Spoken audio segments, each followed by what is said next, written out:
ಕರ್ನಾಟಕದಲ್ಲಿ ಈಗ ಬಿಸಿಲ ಬೇಗೆ ಯಾವ ರೀತಿಯಲ್ಲಿ ಬಂದಿದೆ ಅಂತಂದರೆ ಎಲ್ಲಾದರೂ ಒಂದು ನೆರಳು ಸಿಕ್ಕರೆ ಸಾಕಪ್ಪ ಅನ್ನೋ ರೀತಿಯಲ್ಲಿ ಬಂದಿದೆ. ಯಾಕೆ ಅಂದರೆ 44 ಡಿಗ್ರಿವರೆಗೂ ಹೋಗಿ ತಲುಪುತ್ತೆ ಅಂತಿದ್ದಾರೆ. ಕೆಲವು ಕಡೆಗಳಲ್ಲಿ 47ರವರೆಗೂ ಕೂಡ ಹೋಗಿ ರೀಚ್ ಆಗಬಹುದು ಅಂತ ಹೇಳ್ತಾ ಇದ್ದಾರೆ. ಕೆಲವು ಕಡೆಗಳಲ್ಲಿ ಯೆಲ್ಲೋ ಅಲರ್ಟ್ ಘೋಷಣೆ ಮಾಡಿದ್ದಾರೆ. ಇನ್ನು ಡ್ಯಾಮ್ಗಳಲ್ಲಿ ನೀರಿನ ಪ್ರಮಾಣ ಕಡಿಮೆ ಆಗ್ತಾ ಇದೆ. ಜೂನ್ನಲ್ಲಿ ಮಳೆ ಆಗದೇ ಇದ್ದರೆ ಕುಡಿಯೋಕ್ಕೂ ಕೂಡ ಹಾಹಾಕಾರ ಪರಿಸ್ಥಿತಿ ಆಗ್ಬಿಡುತ್ತೆ. ಆ ಪರಿಸ್ಥಿತಿ ನಿರ್ಮಾಣ ಆಗ್ತಾ ಇದೆ ಈಗ. ನೋಡಿ ಸ್ಟೋರಿಯನ್ನು. ಬೇಸಿಗೆ ಎಫೆಕ್ಟ್, ನೆತ್ತಿ ಸುಡುತ್ತಿರುವ ಸೂರ್ಯ, ಕಾದ ಕೆಂಡವಾದ ಕರ್ನಾಟಕ, ಬಿಸಿಲ ಧಗೆ, ಎಳನೀರು ತಂಪು ಪಾನೀಯಗಳ ಮೊರೆ ಹೋದ ಜನ. ಅಯ್ಯೋ ರಾಮ, ಏನ್ ಬಿಸಿಲು ಗುರು ಇದು, ಹೊರಗೆ ಹೋಗೋದಕ್ಕೆ ಆಗ್ತಾ ಇಲ್ಲ, ನೆತ್ತಿ ಸುಟ್ಟು ಹೋಗ್ತಾ ಇದೆ. ಅಷ್ಟೇ ಅಲ್ಲ, ಬಿಸಿ ಗಾಳಿ ಬೇರೆ. ಯಾವ ವರ್ಷನೂ ಸೂರ್ಯ ಈ ಮಟ್ಟಕ್ಕೆ ಸುಡ್ತಿರಲಿಲ್ಲ ಅನ್ನೋ ಮಾತುಗಳು ಈಗ ಸಾಮಾನ್ಯವಾಗ್ಬಿಟ್ಟಿದೆ.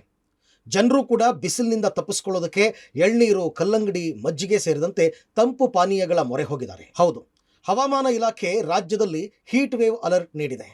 ಮುಂದಿನ 5 ದಿನಗಳಲ್ಲಿ 3 ದಿನ ರಾಜ್ಯದ ಹಲವೆಡೆ ವಾಡಿಕೆಗಿಂತ 3 ಡಿಗ್ರಿ ಉಷ್ಣಾಂಶ ಹೆಚ್ಚಾಗಲಿದ್ದು ಬಿಸಿಗಾಳಿ ಎಚ್ಚರಿಕೆಯನ್ನ ಹವಾಮಾನ ಇಲಾಖೆ ನೀಡಿದೆ. ಉತ್ತರ ಒಳನಾಡು ಹಾಗೂ ಕರಾವಳಿ ಭಾಗದ ಜಿಲ್ಲೆಗಳಲ್ಲಿ ಹೀಟ್ ವೇವ್ ಉಂಟಾಗಲಿದೆ. ಇದರಿಂದಾಗಿ ಜನರು ಮತ್ತಷ್ಟು ಕಂಗೆಟ್ಟು ಹೋಗಿದ್ದಾರೆ. ಈ ಬಿಸಿಲನ್ನೇ ತಡೆಯೋದಕ್ಕಾಗ್ತಾ ಇಲ್ಲ, ಇನ್ನೂ ಹೆಚ್ಚಿನ ಬಿಸಿಲು ಅಂದ್ರೆ ಹೇಗಪ್ಪ ತಡ್ಕೊಳ್ಳೋದು ಅಂತ ಆತಂಕಕ್ಕೆ ಒಳಗಾಗಿದ್ದಾರೆ. ಭಾಸ್ಕರನ ಪ್ರತಾಪಕ್ಕೆ ಬೇಯುತ್ತಿದೆ ಉತ್ತರ ಕರ್ನಾಟಕ. ಕಲಬುರಗಿ, ರಾಯಚೂರು, ಬೀದರ್ನಲ್ಲಿ ಬಿಸಿಲ ಧಗೆ, ಮಕ್ಕಳು ವೃದ್ಧರಲ್ಲಿ ನಿರ್ಜಲೀಕರಣ ಸಮಸ್ಯೆ. ಬೆಂಗಳೂರಿನಲ್ಲೇ ಈ ಪಾಟಿ ಬಿಸಿಲು ಅಂದ್ರೆ ಇನ್ನು ಜಿಲ್ಲೆಗಳ ಸ್ಥಿತಿ ಹೇಗಿರಬೇಡ ಹೇಳಿ. ಇವತ್ತು ಮತ್ತು ನಾಳೆ ಬೀದರ್, ಕಲಬುರಗಿ, ವಿಜಯಪುರ, ಬಾಗಲಕೋಟೆ, ಉಡುಪಿ, ದಕ್ಷಿಣ ಕನ್ನಡ ಹಾಗೂ ಉತ್ತರ ಕನ್ನಡ ಜಿಲ್ಲೆಗಳಲ್ಲಿ ಉಷ್ಣ ಅಲೆ ಎಚ್ಚರಿಕೆಯನ್ನು ಸಹ ನೀಡಲಾಗಿದೆ. ಭಾನುವಾರ ಕರಾವಳಿ ಭಾಗದ ಜಿಲ್ಲೆಗಳಲ್ಲಿ ಬಿಸಿಗಾಳಿಯ ಪ್ರಮಾಣ ಹೆಚ್ಚಾಗಲಿದ್ದು 11ರಿಂದ 4 ಗಂಟೆವರೆಗೆ ಬಿಸಿಲಿನ ತಾಪ ಹೆಚ್ಚಾಗಿ ಜನರಿಗೆ ಹೀಟ್ ಶಾಕ್ ನೀಡಲಿದೆ. ಮನೆಯಿಂದ ಹೊರಬರುವವರು ಕೊಡೆ, ಟೋಪಿಯನ್ನ ಕ್ಯಾರಿ ಮಾಡಿದರೆ ಒಳ್ಳೆಯದು. ಮುಂದಿನ ದಿನಗಳಲ್ಲಿ 42ರಿಂದ 44 ಡಿಗ್ರಿ ಸೆಲ್ಸಿಯಸ್, ಕನಿಷ್ಠ ಉಷ್ಣಾಂಶ 26ರಿಂದ 28 ಡಿಗ್ರಿ ಸೆಲ್ಸಿಯಸ್ ಹೆಚ್ಚಿನ ಸಾಧ್ಯತೆ ಇದೆ. ಬೀದರ್, ರಾಯಚೂರು, ವಿಜಯಪುರ, ಬಾಗಲಕೋಟೆ, ಕೊಪ್ಪಳ, ಗದಗ, ಬಳ್ಳಾರಿ, ವಿಜಯನಗರ ಜಿಲ್ಲೆಗಳಲ್ಲಿ ಗರಿಷ್ಠ ಉಷ್ಣಾಂಶ 39ರಿಂದ 41 ಡಿಗ್ರಿ ಸೆಲ್ಸಿಯಸ್, ಕನಿಷ್ಠ ಉಷ್ಣಾಂಶ 25ರಿಂದ 27 ಡಿಗ್ರಿ ಸೆಲ್ಸಿಯಸ್ ಇರುವ ಹೆಚ್ಚಿನ ಸಾಧ್ಯತೆ ಇದೆ. ಬೆಳಗಾವಿ, ಧಾರವಾಡ, ಹಾವೇರಿ ಹಾಗೂ ಗದಗ ಜಿಲ್ಲೆಯಲ್ಲಿ ಗರಿಷ್ಠ ಉಷ್ಣಾಂಶ 37ರಿಂದ 39 ಡಿಗ್ರಿ ಸೆಲ್ಸಿಯಸ್ ಹಾಗೂ ಕರಾವಳಿ ಜಿಲ್ಲೆಗಳಲ್ಲಿ ಗರಿಷ್ಠ ಉಷ್ಣಾಂಶ 34ರಿಂದ 36 ಡಿಗ್ರಿ ಸೆಲ್ಸಿಯಸ್ ಇರುವ ಹೆಚ್ಚಿನ ಸಾಧ್ಯತೆ ಇದೆ. ಕರ್ನಾಟಕದ ದಕ್ಷಿಣ ಒಳನಾಡಿನ ಜಿಲ್ಲೆಗಳಲ್ಲಿ ಬೆಂಗಳೂರು ಸೇರಿದಂತೆ ಗರಿಷ್ಠ ಉಷ್ಣಾಂಶ 36ರಿಂದ 38 ಡಿಗ್ರಿ ಸೆಲ್ಸಿಯಸ್ ಇರುವ ಹೆಚ್ಚಿನ ಸಾಧ್ಯತೆ ಇದೆ. ಬೇಸಿಗೆ ಆರಂಭದಲ್ಲೇ ಬೆಂಗಳೂರಿಗೆ ಜಲಕ್ಷಾಮನ, 99 ಅಡಿಗೆ ಕುಸಿದ ಕೆಆರ್ಎಸ್ ನೀರಿನ ಮಟ್ಟ. ಮುಂಗಾರು ತಡವಾದರೆ ಕುಡಿಯುವ ನೀರಿಗೂ ಸಂಕಷ್ಟ.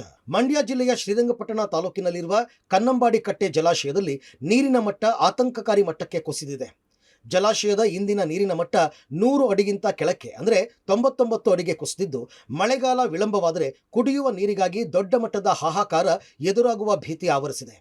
ಬೆಂಗಳೂರಿನ ಹಲವೆಡೆ ಈಗಾಗಲೇ ನೀರಿನ ಸಮಸ್ಯೆ ಶುರುವಾಗಿದ್ದು, ಕೆಆರ್ಎಸ್ ಜಲಾಶಯದಲ್ಲಿ ನೀರಿನ ಮಟ್ಟ ಇಳಿಕೆಯಾಗಿರುವುದು ಇನ್ನಷ್ಟು ಸಮಸ್ಯೆಗೆ ಕಾರಣವಾಗಲಿದೆ. ಮತ್ತೊಂದೆಡೆ ದಾವಣಗೆರೆ ತಾಲೂಕಿನಲ್ಲಿ ಗುಡಾಳ್ ಗ್ರಾಮದಲ್ಲಿ ನೀರಿಗಾಗಿ ಹಾಹಾಕಾರ ಶುರುವಾಗಿದೆ. ಕೂಲಿಗೆ ಹೋಗೋದು ಬಿಟ್ಟು ನೀರು ಹಿಡಿಯೋದೇ ಕೆಲಸವಾಗ್ಬಿಟ್ಟಿದೆ. 1500ಕ್ಕೂ ಹೆಚ್ಚು ಮನೆಗಳಿರುವ ಗ್ರಾಮಕ್ಕೆ ಒಂದೇ ಬೋರ್ವೆಲ್ನಿಂದ ನೀರು ಪೂರೈಕೆ ಮಾಡಲಾಗ್ತಾ ಇದ್ದು, ನೀರಿಗಾಗಿ ಇಡೀ ದಿನ ಕಾಯುವ ಪರಿಸ್ಥಿತಿ ಗ್ರಾಮಸ್ಥರದ್ದು. ಕೆಲಸ ಬಿಟ್ಟು ಮನೆಯಾಗಿದ್ರು ಮಾತ್ರ ನೀರು ಸಿಗ್ತವೆ. ಕೆಲ್ಸಕ್ಕೆ ಹೋಗ್ತಿದ್ರೆ ನೀರೇ ಸಿಗೋದಿಲ್ಲ. ಊರಾಗ ಅವ್ರ ಮನೆಗೆ ಇವ್ರ ಮನೆ ರಾತ್ರಿ ನಿದ್ಗೆಟ್ ನಿಂತ್ಕೊಂಡಿರ್ತಾರೆ ಹೆಂಗಸ್ರು ನೀರು ಹಿಡಿಯಕ್ಕೆ. ಅದ್ರಾಗ ಮತ್ತೆ ಗಲಾಟೆ ಹೊಡೆದಾಟ ಹಿಂಗ ನಡೀತೈತಿ ಊರಾಗ. ನೀರಿನ ಮಾತ್ರ ಬೇಕು, ನೀರಿನ ಬೇಕು. ಕುಡಿಯ ನೀರಿಂದ ಕಟ್ಕೊಂಡು, ಬಳಸ ನೀರು ಕಟ್ಕೊಂಡು, ಪ್ರತಿ ಒಂದು ನೀರು ಸಮಸ್ಯೆನೇ ಇಲ್ಲಿ. ನೀರಿಲ್ಲಂದ್ರೆ ಬದುಕು ಯಾವ ನಡೀತವೆ, ಜೀವನ ಹೆಂಗಾಕತ್ತೆ. ಯಾವ್ದು ಮೈ ತೊಕ್ಕನಕ್ಕೆ ನೀರು ಸಿಗಲ್ಲ, ಕೈ ತೊಕ್ಕನಕ್ಕೂ ನೀರು ಸಿಗಲ್ಲ. ಇದಕ್ಕಾಕವೆ ನೀರ್ ಬೇಕಬೇಕ. ಏನೇನಾರ ಉದ್ದೇಶ ಪಟ್ಟು ನಮ್ಮೂರಿಗೆ ನೀರ್ ಬೇಕ. ಒಟ್ಟಲ್ಲಿ ರಾಜ್ಯದಲ್ಲಿನ ಬಿಸಿಲು ಜನರನ್ನ ಬೆಂದು ಬಸವಳಿಯುವಂತೆ ಮಾಡಿದೆ. ಮನೆ ಒಳಗೆ ಇರೋಕ್ಕೂ ಆಗದೆ, ಮನೆ ಹೊರಗೂ ಇರೋದಕ್ಕಾಗದೆ ಜನ ತತ್ತರಿಸಿ ಹೋಗಿದ್ದಾರೆ. ಮತ್ತೊಂದು ಕಡೆ ಕುಡಿಯುವ ನೀರಿಗೂ ಬರ ಎದುರಾಗುವ ಭೀತಿ ಜನರನ್ನ ಆವರಿಸಿದೆ. News desk, public TV.